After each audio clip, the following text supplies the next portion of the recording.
est dans le bête maintenant. Ce qui est intéressant, c'est que c'est la première lettre qui a été choisie dans le Midrash dont j'ai parlé hier, parce que toutes les lettres sont présentées. C'est la lettre bête qui a été choisie pour être la première lettre de la Torah, du mot Bereshit. Pourquoi? Parce que ça correspond à la bracha, bénédiction. Maintenant, cette bénédiction, on l'a dit hier aussi, je le redis aujourd'hui, comme c'est bête, c'est deux, il faut savoir on est dans une dualité. Le Aleph, on a compris qu'on ne pouvait pas l'acquérir, on ne pouvait pas le saisir. On va essayer de commencer à comprendre le Aleph à travers la création, puisqu'on ne peut pas le saisir, c'est tellement spirituel. Toutes les lettres, parce que le Aleph correspond, c'est un peu on va dire, une cellule souche de toute la création. Toutes les lettres viennent du Aleph. Alors maintenant, à travers les autres lettres, je vais essayer de voir comment je peux découvrir progressivement le Aleph. Et je vous avais déjà dit hier que le Bet, si je le lis comme ça, vous avez Bat avec un Yud au milieu. Bat, c'est le féminin, et le Yud, c'est la première lettre du nom de Dieu. Ça correspond à la valeur 10, et c'est donc un premier signe du Aleph. Mais quelque chose qui commence à avoir une certaine lumière, parce que le Yud, on le prononce, Yeux. D'accord? Donc, avec le Yud, lorsqu'on arrivera au Yud, on aura un élément beaucoup plus concret du Aleph. C'est clair pour l'instant. Le Midrash nous dit que toute la Torah, les 5 livres de la Torah, sont comprises dans le premier livre. C'est-à-dire que si je prends la Genèse, dans la Genèse, je pourrais avoir pratiquement la concentration des 5 livres. Elle nous dit aussi que 50 chapitres au premier livre, je peux retrouver les 50 chapitres dans le premier chapitre, qui s'appelle Genèse. Donc si je prends la paracha Bereshit, que la paracha, pas le livre Bereshit, mais la paracha Bereshit, elle contiendrait pratiquement toute la totalité.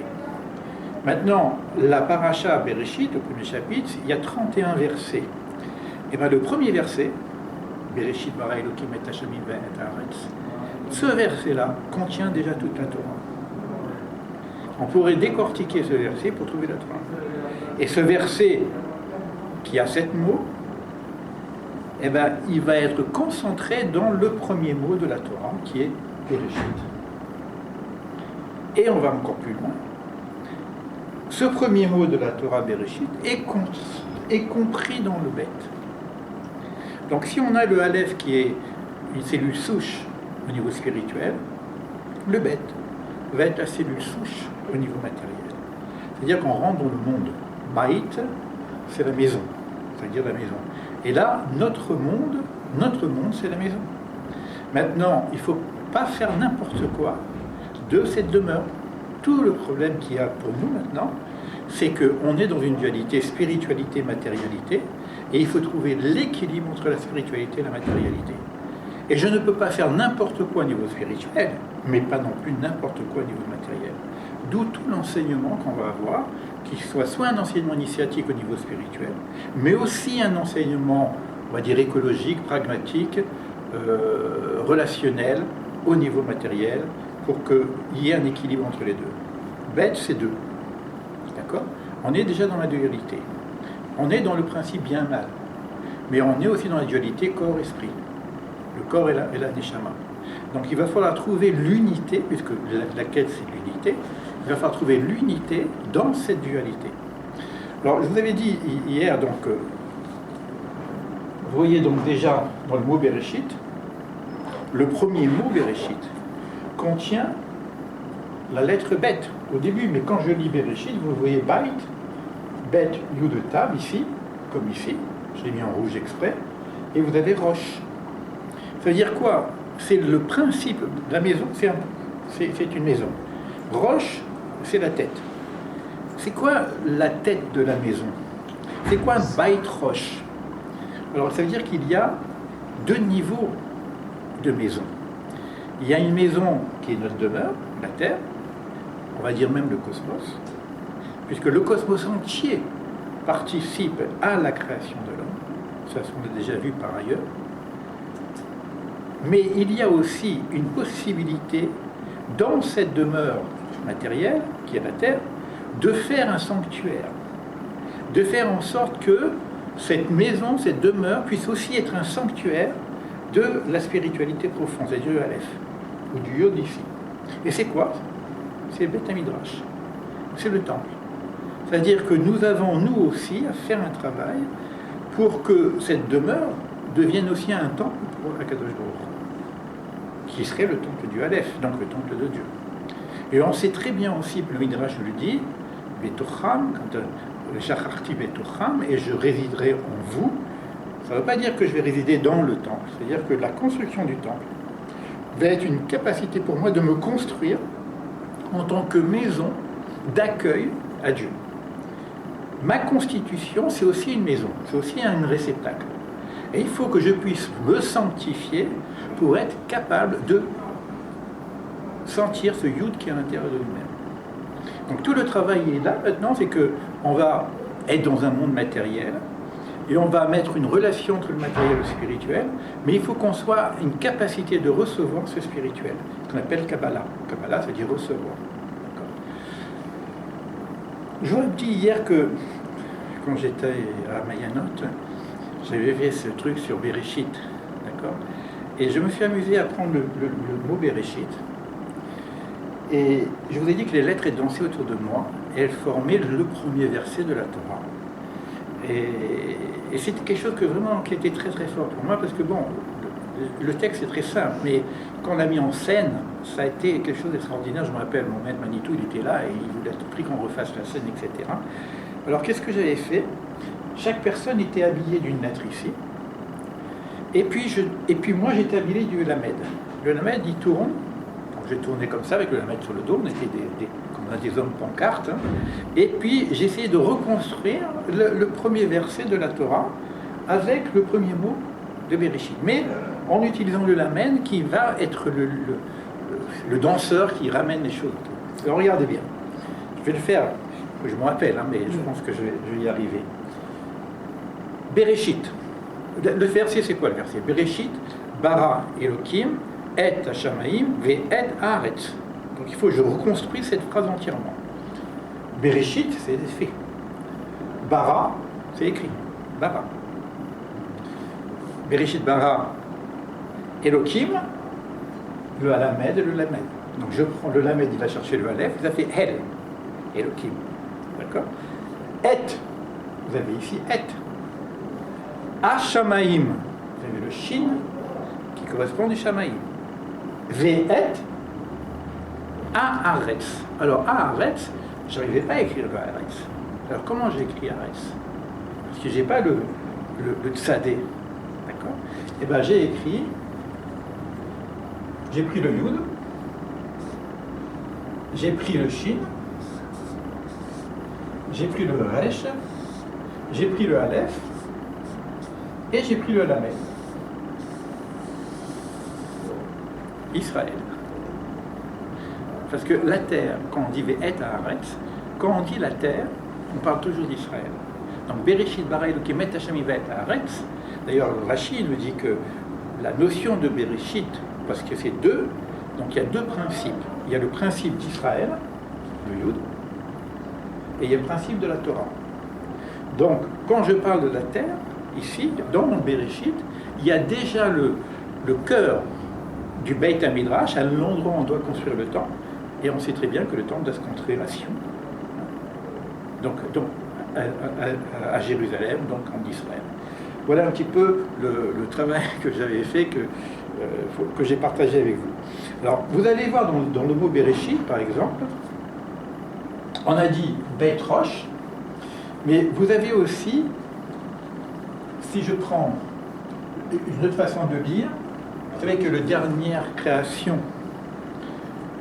au niveau du temps, parce que le Bereshit, on dit que c'est le début, c'est pas vraiment le début, mais c'est un principe du temps, hein, dans le principe de la création. Le principe de la création se finit par le 7e jour, qui est Shabbat. Donc je devrais retrouver Shabbat dans Bereshit. Et vous regardez Shabbat ici, vous avez ici le Shin, le Bet et le Tet. Vous avez Shabbat. Et qu'est-ce qui reste? Réi. C'est quoi Réi? C'est le miroir. C'est-à-dire Bereshit, c'est un miroir du Shabbat. C'est-à-dire Bereshit nous donne déjà dans le mot lui-même l'accès à cette finalité du temps, qui est le temps sacré, Shabbat.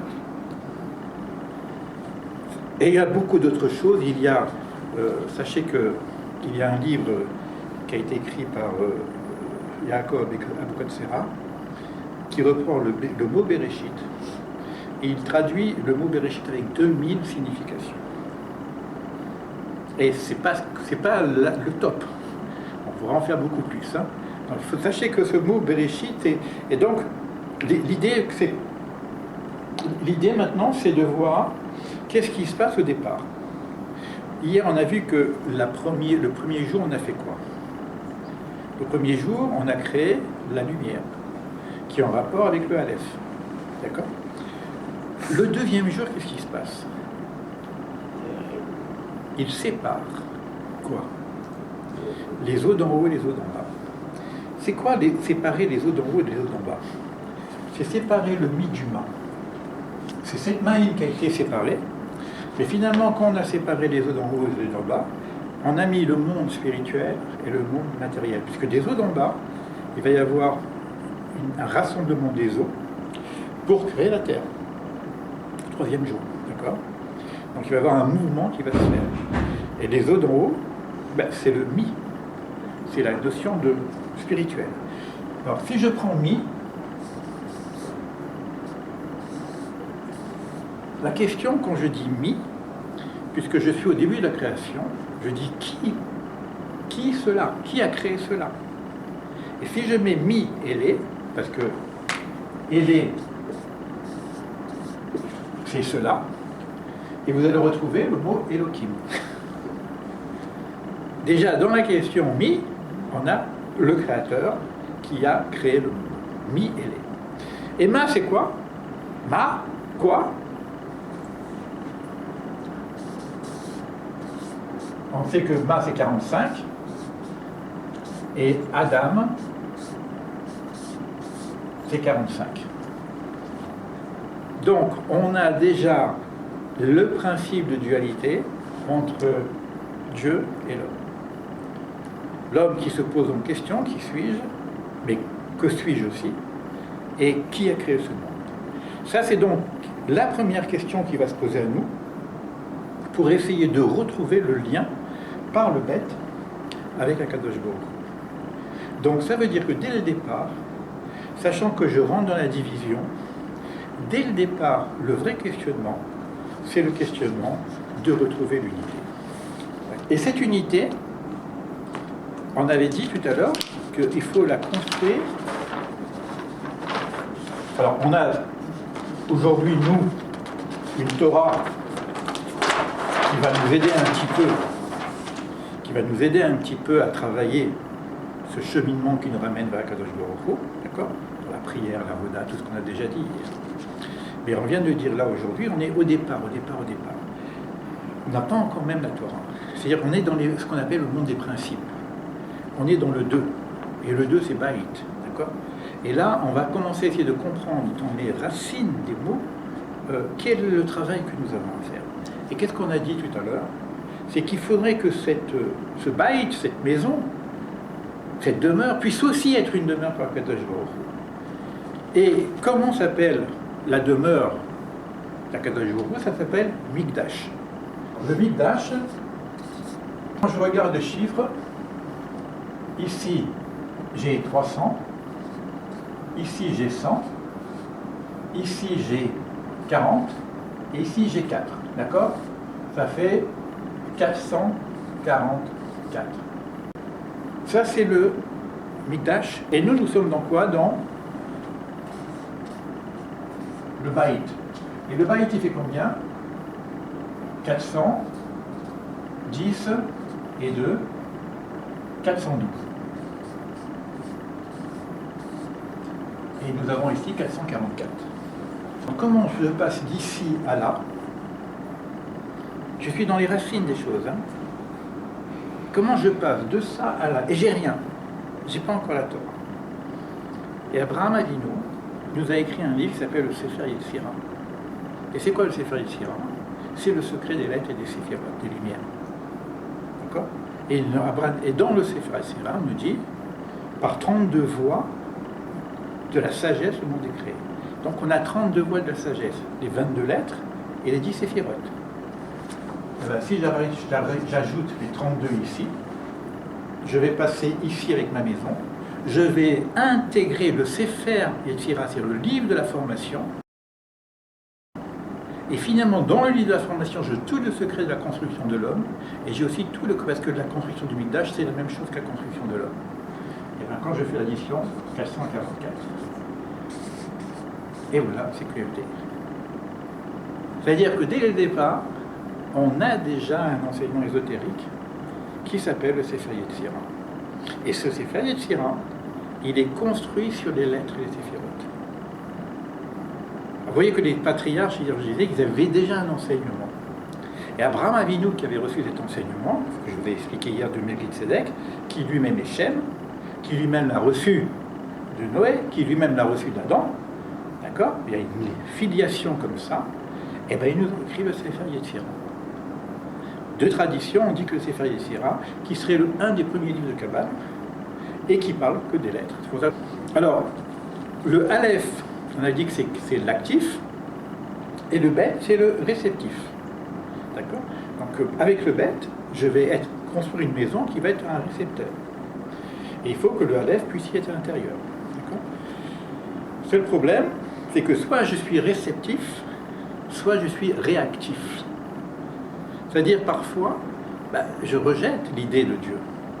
Je veux vivre dans ce monde matériel tel qu'il est. L'idée de Dieu me gêne. Donc je vais être réactif. Donc je ne peux pas recevoir la notion de Kabbalah, ce dont on parle aujourd'hui. C'est-à-dire ça demande un travail sur soi, ça demande une capacité de recevoir. D'accord? Du fait que la Torah commence par Bet, quand on dit Bet, on dit deux Bereshit. Bereshit, ça veut dire qu'il y a deux Réchit, deux principes. Réchit, bon, je vous ai expliqué tout à l'heure que Rachidi, c'est Israël et la Torah. Mais en même temps, on peut entendre qu'il y a deux réchits, deux principes, un qui est caché et un qui est révélé. Donc on a une Torah qui est révélée, mais on a aussi derrière cette Torah révélée une Torah qui est cachée, qui s'appelle la Kabbalah. Hier, je vous avais montré que cette maison, pour qu'elle soit accessible à la lumière, ça s'appelle Beit Or, la lumière, une maison de lumière. Et on a vu que Beit Or, ça fait Briout, Briout qui veut dire la santé. Donc on a ici notre Beit toujours, avec ici la lumière. D'accord? Donc ça c'est quand même quelque chose d'assez fort de voir que finalement tout le travail, c'est d'être capable de recevoir la lumière. C'est pour ça qu'il faut mettre des fenêtres dans les maisons. Mais ça veut dire en même temps qu'il faut qu'on ait des fenêtres. Quelles sont les fenêtres qu'on a, nous? Quelles sont nos fenêtres vis-à-vis en tant que baït, parce que nous sommes nous-mêmes un baït. C'est quoi nos fenêtres? Tous les ouvertures. Les yeux, les oreilles, etc. Quand on parle de la Torah, on parle d'Adam Kadmon, et on dit que les lumières sortaient des yeux, des narines, de la bouche, des oreilles, etc. Bon, c'est un peu compliqué, même de la tête, les cheveux aussi. Donc il y a aussi le front. Donc finalement, nos capacités de recevoir sont aussi avec nos portes. Et ça veut dire quoi? C'est que je dois faire très attention à ce qui rentre dans ces portes. Il faut faire très attention à ce que je vois, très attention à ce que j'entends, à ce que je respire, à ce que je mange, de façon à ce que je puisse dire, qui est la parole, puisse être fait. D'accord? Donc c'est les 7 séphirotes d'ailleurs aussi, c'est le chandelier. Donc c'est là où les lumières sont là. Nos yeux sont comme les lumières de l'âme. Mais il faut faire très attention à ce qu'on met dans notre intériorité. On a vu hier aussi que tout ce qui est Aleph correspond à la notion de géniteur, Av, le père, Hem, la mère, et Bet, c'est la notion d'engendrement d'enfant. Bet, Ben, le fils, Bat, la fille. Donc tout ce travail, c'est de faire de ce monde notre demeure qui soit suffisamment lumineuse pour accueillir Akadosh Baruch Hu. Et je vais dire en même temps maintenant que tout notre travail va être d'engendrer, puisque maintenant nous sommes ce baït, il va falloir qu'on engendre le petit Yud. Et le petit Yud, c'est quoi? C'est Akadosh Baruch Hu aussi. C'est-à-dire qu'on va mettre 9 lettres, comme 9 mois, pour faire naître le Yud qui est ici. Donc, au fur et à mesure qu'on va rentrer dans les lettres, on va commencer à avancer vers le Yud. Il faut savoir aussi que le Bet, vous voyez, il y a 3 barres. D'accord? Il y a un enseignement qui vient de nous dire que chaque barre est comme un vav. D'accord? 1, 2, 3 vaves, le vav vaut 6, 3 fois 6, 18. Donc le Bet, cette maison, c'est notre maison de vie. Bait, c'est-à-dire la vie. Et on nous dit aussi que ici c'est fermé, ici il ne faut pas tomber trop bas, il ne faut pas monter trop haut, il faut aller de l'avant. C'est-à-dire que le cheminement, c'est aller de l'avant. Je ne peux pas aller trop derrière, on sait que derrière on a le petit aleph qui est caché, mais je ne peux pas comprendre ce qu'il y a avant la création. D'accord?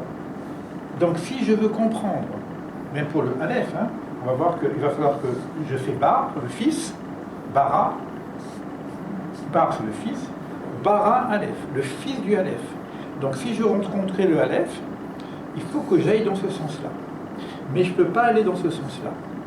Donc on a une lumière qui est complètement cachée ici, mais on a une révélation qui va se faire progressivement dans le chemin de la création. Et ça, c'est bara, c'est le premier verbe qu'on trouve dans Bereshit. Bereshit, on voit le mot bara. Bereshit, bara aussi, c'est 2 fois écrit, bara. D'accord? Donc vous voyez déjà qu'on a des signifiants rien qu'avec quelques petites lettres. Un travail que moi j'ai proposé de faire, dans ce que je vais appeler, que je faisais aussi du coaching existentiel, et les gens qui suivent, ils rentrent par les portes, donc le Aleph. En général, je disais que le Aleph, je ne rentre pas tout de suite, je donne à la fin. Bon, là, on a fait un truc sur le Aleph, et le Aleph, comme c'est très mystérieux, on va le découvrir au fur et à mesure, donc je le donne progressivement. Mais le Bet, j'y suis. Qu'est-ce que je dois faire aujourd'hui comme travail sur moi par rapport au Bet? C'est-à-dire, je dois faire attention à ma maison. Et alors, je propose de regarder un petit peu s'il n'y a pas trop d'encombrants dans la maison. On parle d'une maison de lumière, c'est-à-dire que pour avoir de la lumière, il faut qu'il y ait de l'espace. D'accord? Donc, il y a un travail à faire sur soi, c'est désencombrer la maison. Désencombrer la tête aussi, c'est pareil. Quand j'ai trop dans ma tête trop de choses, eh ben, je suis plein de ces choses-là, je ne veux pas avancer. Si je suis plein d'objets anciens, etc., ça traîne donc dans ma maison, etc. Donc on a un travail qu'on appelle le désencombrement, d'accord, pour s'alléger un petit peu, pour que la maison soit plus lumineuse, etc. Donc c'est un travail spirituel, des choses qui traînent. Donc moi ce que j'ai proposé, c'est que les gens font un bilan de leur situation, et à travers ce bilan, ils voient où ils en sont, ce qui encombre et ce qui manque. Mais je peux faire entrer ce qui manque en changeant ce qui encombre. Si j'ai une lampe qui ne marche pas, je ne peux pas la changer si je n'enlève pas. D'accord? Donc je suis obligé de nettoyer l'ancien pour faire venir le nouveau. Donc il y a tout un travail, et ça c'est toute une vie, qui est de se préparer à ce que notre maison soit une maison d'accueil, mais qui ne soit pas trop encombrée de choses qui ne servent plus à rien. Donc ça c'est un travail personnel que je propose avec des exercices assez précis. Donc le Bet, c'est aussi une façon de faire un bilan, puisque je regarde l'état des lieux. Le Bet, c'est les lieux. Donc je fais le bilan, je fais l'état des lieux. Donc je rentre, voilà, quand il y a une entreprise, comme une maison, je fais l'état des lieux, je fais le bilan. Et ben, le Bet, je fais le bilan de ma vie. Je fais où j'en suis, et qu'est-ce que j'ai, qu'est-ce qui me manque, etc. Et à ce moment-là, il y a un travail qui peut venir derrière. Voilà pour le Bet.